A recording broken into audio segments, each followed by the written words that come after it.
All right, family, bless up. It's late night. I don't expect anybody to actually catch this live, but I did want to go ahead and record this because it's a lot simpler to put things on video than to keep having the same conversation over and over again. I'm going to try to keep this under 10 to 15 minutes. Um, so, here's the deal about me. First and foremost, I follow the Most High God, the Creator, God, Yahuwah, Yah, Jah. Uh, some people know him as, uh, some people refer to him as God. Some refer as Allah. I don't go through these splitting hairs about what we call the Most High, um, although I know that Yahweh, and I know it is important to call someone by their proper name. The fact is, when you know who somebody's talking about, even if they got 58 different names, it still applies. And so uh, I don't ascribe heavily to religion, although I think there is beauty and purpose in religion. Uh, I am a Bible reader, not because I am unaware of I'm not unaware of the fact that the Bible was created to trick us. Uh, the fact is, you can't really destroy truth, right? And so those who seek truth really can find it anywhere, I believe. And I find much truth and guidance in that the Most High speaks to me through his many prophets who are the authors of the Bible. It irritates me when people think that one person wrote the Bible when it's like a collection of testimonies of the Most High's children and our story. I believe that that story of us started in South Africa, that the 40 years in the wilderness was the 40 years that it took to get from South Africa up into North Africa, which they now call the Middle East, as if there's such a thing. Uh, I believe that the Bible, the Quran, all of these things are Black African history. I believe that when we read it, we must put it into a very African context. I believe that Yeshua or Yahashua or the Messiah, whatever you will call him, some call him Jesus, was a Black African with Black African spirituality, Black African culture, Black African hair, okay, all that. I make no bones about that. Uh, I I do not ascribe to the teachings of Paul of the New Testament. I'm just going to say that Paul was sent to the Gentiles, and I am not a Gentile, and so I won't get into his inconsistencies and all of that because he wasn't talking to me, so whatever. But I do find that some of his teachings are a hindrance to those of us who are not Gentiles.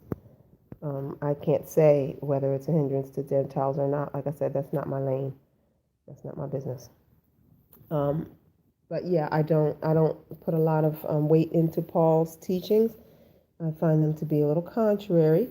However, some of his writings are beautiful. Like I like Romans 8:28. We know all things work together for the good of those who love the Lord and are called according to his purpose is probably one of my favorite pieces of writing.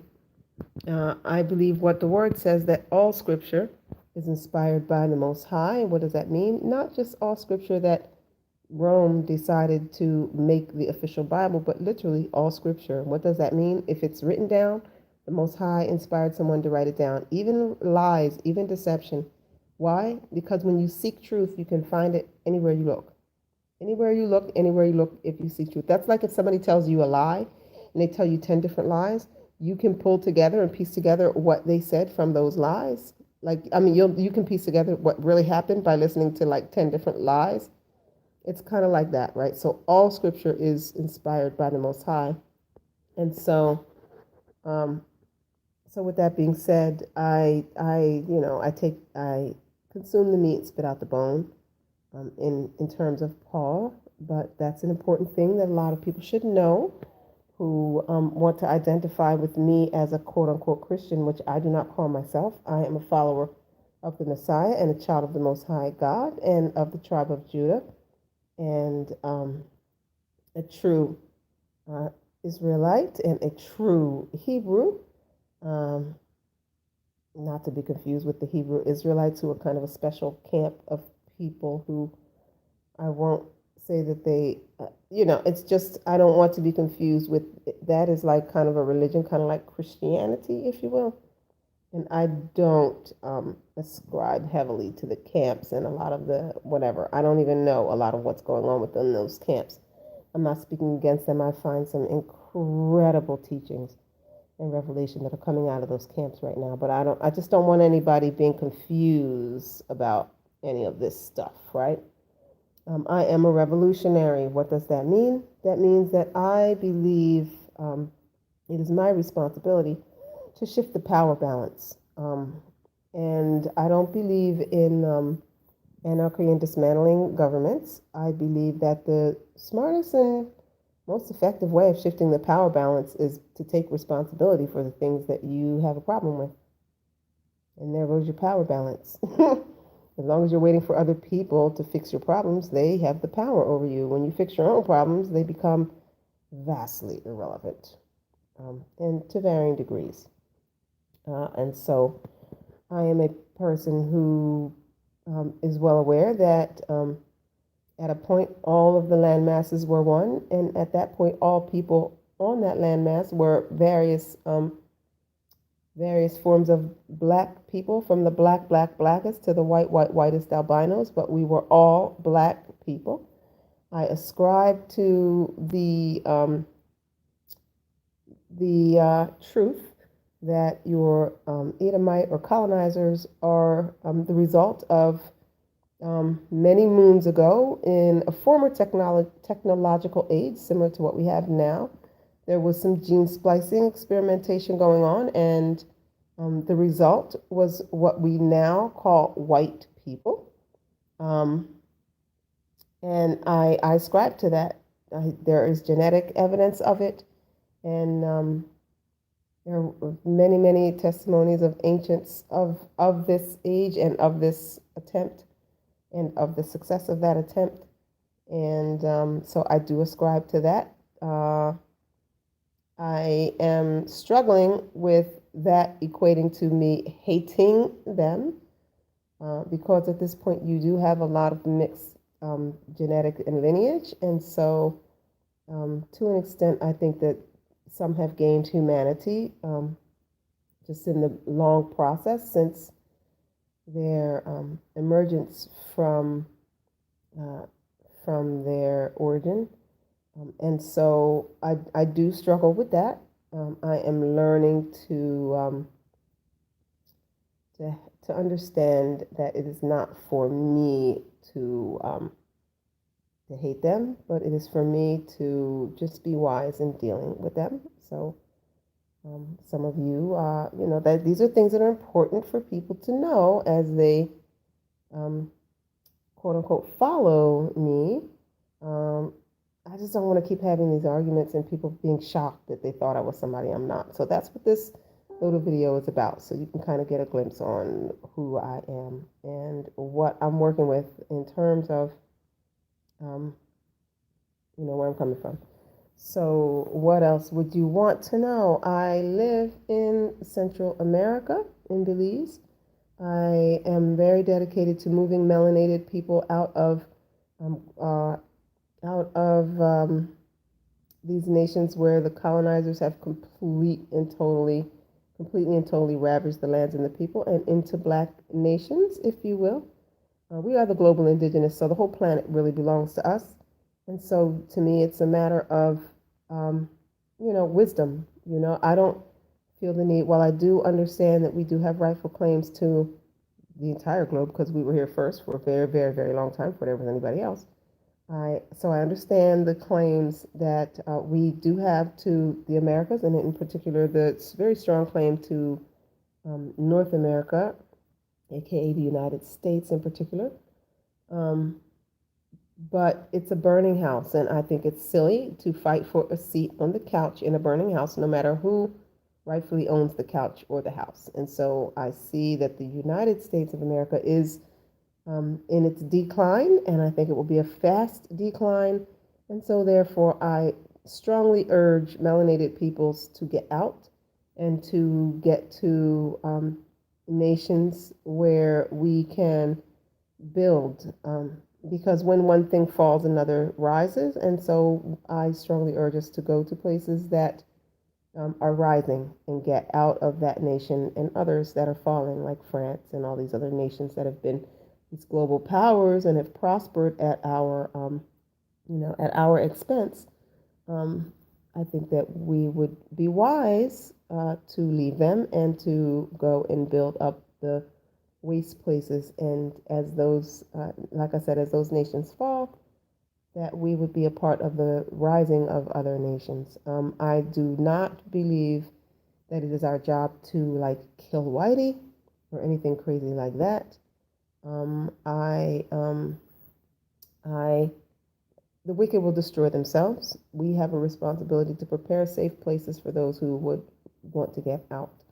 And I believe that our people will be getting out and are already starting to really get out in droves and to realize that, hey, this thing's like teetering on the edge of destruction. And I see that I am well over 10 minutes. I'm just going to go until this is done. Hopefully, it won't be too long. Where was I? I do believe that there will be some of the Gentiles who live amongst us. I believe that that is only appropriate in to the extent that they recognize their true identity and their place, and that they're really ready to be humble and learn and serve. We've already seen what happens when they take the reins and rule, and it's disastrous. And so, they don't belong in positions of leadership or authority over us. I heavily believe in that. I do not believe in swirling. I feel, first of all, the Most High says don't do it. And I have seen that it is disastrous for the offspring and for everybody else. Like, I don't see these happy stories. I have only seen in my life evidence of why the Most High says do not do it. So that's something that's important because I know that a lot of people have a problem with that. Let's see.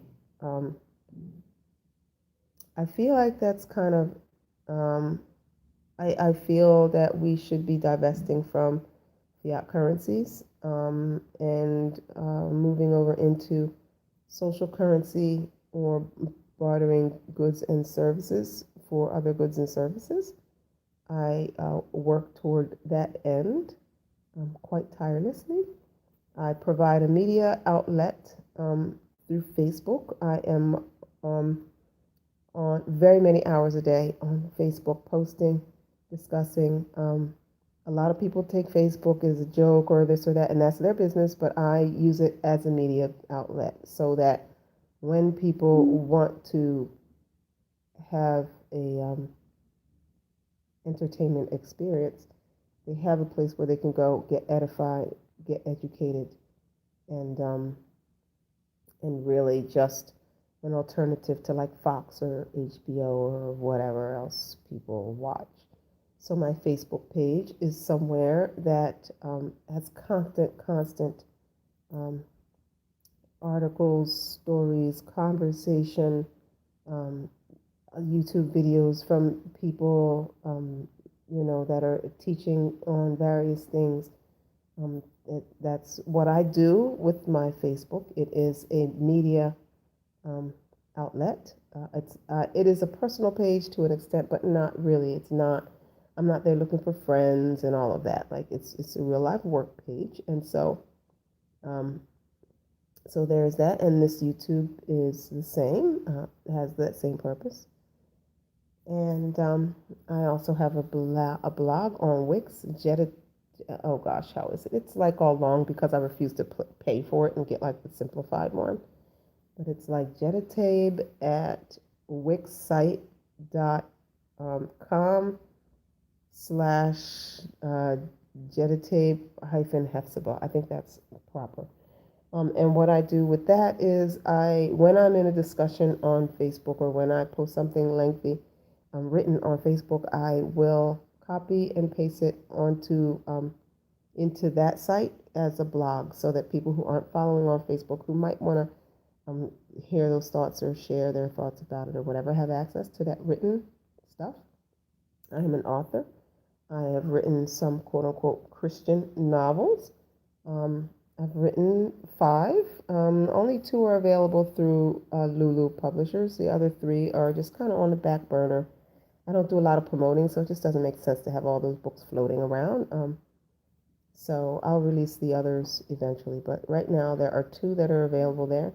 I'm an artist. I make jewelry. I have a coloring book of Adinkra symbols. That is an adult coloring book, as in it's going to take you a long time to finish the pages. So get your Sharpies, your colored pencils, whatever your flavor is, and do check out my African Symbols coloring book. That's available on Lulu publishing.com also. I kind of try my hand at publishing under Word Revolution. I haven't been super diligent about developing that, but I do have a work from a wonderful, brilliant young sister, Aja, on my Lulu page. So you might want to check her work out as well. And I guess that's it as far as the things that people might want to know when they say, who is this Jetty person? And if you're wondering why I'm doing this, I'm doing it for the Lulu Author Spotlight page. It has an option for me to post a video. And so I figured I should make one and post one. And then I said, well, what am I supposed to say on it? So I figured I'd do this introductory video that can just kind of give people a feel on where I am and what I'm working with. So yeah, that's pretty much it. I think that we should stop consuming poison in every form that it comes in. Get yourselves to some natural places where there's still natural soil and you can still grow natural food that produces natural seeds that will also produce natural plants. Very hard to come by in some parts of the world, especially in the United States. So get yourselves out and get yourselves planting and growing things. And don't forget, if you're going to get out and start planting, don't forget to plant your long-term crops like your cedar, your mahogany, your oak, your things like that, whereby, you plant your potatoes and things like that. Yes, that's great. But you will want to plant kind of a retirement plan, if you will. And so, like if you buy 100 trees, when you harvest, only harvest like 90, right? And leave 10% whenever you plant trees. Try to just always leave 10% to replenish the forest. Now, of course, at that rate, it'll take a really long time to replenish the forests that have been decimated in this last age, but at least we will get somewhere, right? I guess that's kind of it without becoming too personal about me and my personal journey. That's kind of, that's where I'm at with it, everybody. So may the Most High bless you and keep you and teach you and guide you in all wisdom and love. And keep in mind, love without wisdom is foolishness, and wisdom without love is foolishness. Love does not exist without wisdom, and wisdom does not exist without love. Love is a choice. It is not something that happens to you or you fall into. It is a choice. And so you must choose to love wisely, or else you're not actually choosing love at all. And you must conduct yourself when you are operating in wisdom. You must conduct yourself with compassion and love, or else it's not wisdom. And so with that, I'm under 20 minutes, which is twice as long as I want it to be, but I'm comfortable with that because, that's what I do. I kind of ramble. So there you go. That's your girl Jetty from Word Revolution. That's my introductory video. I hope that it Well, I don't know how it would have blessed you. It's kind of just informative, but maybe you got something out of there that caused you to, go, it's helpful. But if not, it is what it is. Y'all be blessed, and I'm out of here. Peace out. Team Yeshua all day long. Oh no, it didn't stop. Oh, I guess that's important too. I suck at technology, y'all. I don't even know how to stop a video.